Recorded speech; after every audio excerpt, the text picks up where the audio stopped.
Hello students, welcome to my channel Thrivery classes. मैं दीक्षा शुक्ला आज आपके लिए अकाउंट्स का टॉपिक लेकर के आई हूँ, जो है आपकी basic accounting terms. Basic accounting terms हमारी बहुत सारी होती हैं। अभी आज हम सिर्फ 12 अकाउंटिंग टर्म्स पे डिस्कस करेंगे। इसके बाद मैं और वीडियोस बनाऊंगी इसी टॉपिक की, जिसमें हमारी बाकी जो अकाउंटिंग टर्म्स हैं वो आपकी कवर होती चली जाएंगी। सबसे पहले हम इसमें बात करेंगे असेट्स की। असेट्स हमारी होती है जिसपे बिजनेस का लीगल राइट होता है, उसकी खुद की होती है। फिक्स्ड असेट्स, इसके टाइप्स होते हैं आपके fixed assets, current asset, tangible asset, intangible asset, wasting assets.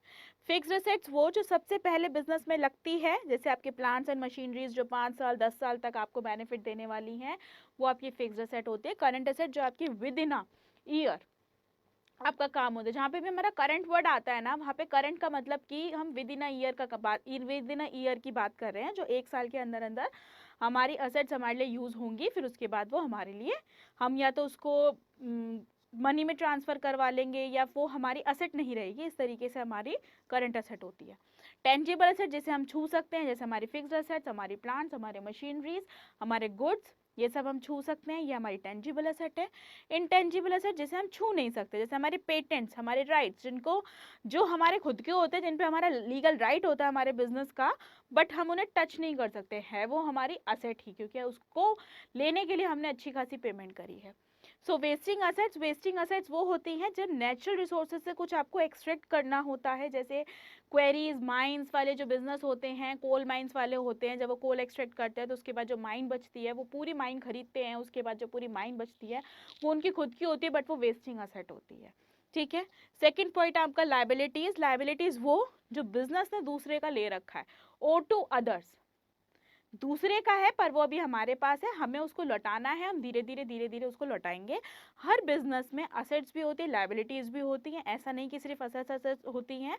सो हमारे पास लाइबिलिटीज भी होती हैं। तो इसमें पहला टाइप है वो long term liability. Long term liability वो जो 1 साल से ज़्यादा जाती है, जैसे आपने कोई लोन लिया, अगर आपने 1 साल तक का लोन लिया तो वो आपकी करंट लाइबिलिटी, अगर आपने 1 साल से ज़्यादा तक का लोन लिया तो वो आपकी लॉन्ग टर्म लाइबिलिटी। जैसे आपके बहुत बड़े प्रोजेक्ट्स उठाते हैं बिजनेस, तो बड़े बड़े प्रोजेक्ट उठाने के लिए उनको लॉन्ग टर्म लाइबिलिटीज करनी पड़ती हैं, तो उनको उसके बाद प्रॉफिट अच्छे होते हैं तो वो अपने लॉन्ग टर्म लाइबिलिटीज जल्दी से वेव ऑफ कर देते हैं। ठीक है। कैपिटल कैपिटल वो अमाउंट होता है जो सबसे पहले बिजनेस में लगता है। सबसे पहली जो एंट्री होती है हमारी बिजनेस की, वो होती है cash account debit to capital account, जिसमें आपका कैश भी इंक्रीज होता है और कैपिटल अकाउंट भी इंक्रीज होता है। यहाँ से कैपिटल इंक्रीज हो रहा है, कैपिटल ने कैश दिया बिजनेस को, तो कैश अकाउंट भी इंक्रीज हो गया। कैपिटल वो सबसे पहला पैसा जो आपका बिजनेस में लगा है, वो कैपिटल कहलाता है। Capital is equal to assets minus liability. Assets में से जितनी हमारी टोटल असेट्स हैं, उसमें से हम जितनी लायबिलिटीज माइनस कर देंगे, जो अमाउंट हमारे पास बचेगा वो हमारा कैपिटल होगा। इसके बाद एक्सपेंसेस। एक्सपेंसेस बेसिकली, एक्सपेंसेस और एक्सपेंडिचर दोनों ही अलग टर्म्स हैं।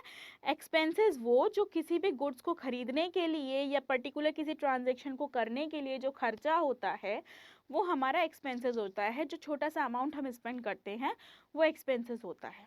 इसके बाद इनकम एक पीरियड ऑफ टाइम पे डिपेंड करती है। 1 महीने की इनकम, 1 साल की इनकम अमाउंट आ रहा है हमारे पास, ऑब्वियस सी बात है, वो हमारे एक्सपेंसेस को हटा करके नहीं आ रहा, उसमें हमारे एक्सपेंसेस भी हैं। इनकम में से हम एक्सपेंसेस माइनस करते हैं, उसके बाद हम देखते हैं कि हमारे पास क्या बच रहा है। तो इनकम पूरा वो अमाउंट होता है जो हमारे पास एक with in a period of time आता है। एक्सपेंडिचर, अभी हमने एक्सपेंसेस को एक्सपेंडिचर से डिफरेंस किया था। एक्सपेंडिचर बड़े अमाउंट होते हैं, बड़ी जगह पर खर्च किए जाते हैं, जैसे कैपिटल एक्सपेंडिचर और रेवेन्यू एक्सपेंडिचर। जब हम कोई असेट खरीदते हैं, उस असेट को खरीदने के लिए जैसे उसकी रजिस्ट्री हो रही है, किसी असेट खरीदी है, कोई लैंड खरीदी है, उसकी रजिस्ट्री हो रही है, तो उस रजिस्ट्री को करने के लिए अगर फर्म ने, बिजनेस ने बड़ा अमाउंट दिया है, तो वो उसका कैपिटल एक्सपेंडिचर है। रेवेन्यू एक्सपेंडिचर वो अमाउंट होता है जो हम गुड्स और सर्विसेज को परचेज करने के लिए खर्च करते हैं, वो आपका रेवेन्यू एक्सपेंडिचर होता है। इसके बाद रेवेन्यू आ गया। रेवेन्यू वो पूरा का पूरा अमाउंट होता है जब हमारे पास से गुड्स गए और जो हमारे पास पैसा आया, वो पूरा का पूरा रेवेन्यू कहलाया जाता है। इसके बाद डेटर, जब भी हम क्रेडिट सेल करेंगे, हमारे पास से सेल हो रही है, वो बंदा हमें पैसा देगा, जो हमारा पैसा देगा वो हमारा डेटर। तो हमने क्रेडिट सेल करी तो हमारा डेटर क्रिएट होगा। इसके बाद क्रेडिटर, जब हम क्रेडिट परचेज करेंगे तब हमारे लिए क्रेडिटर क्रिएट होगा, क्योंकि हमने परचेज करी है पर उसका पेमेंट नहीं दिया है, वो हमारे लिए बैठा है कि हम उसको पैसे दें, in the simple language.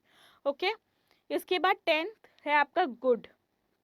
Good होता है स्टॉक एंड ट्रेड में जो चलता है, जो आपका आता है जाता है, वो रॉ मटेरियल या वो आपका, अगर आप मीडिएटर वाला जो बिजनेस कर रहे हैं, यहाँ से लिया यहाँ को बेचा, सेकेंडरी चेन में जो काम करते हैं, तो वो गुड्स वही जिसके साथ आप डील कर रहे हो अपने बिजनेस में। 11th आपकी कॉस्ट।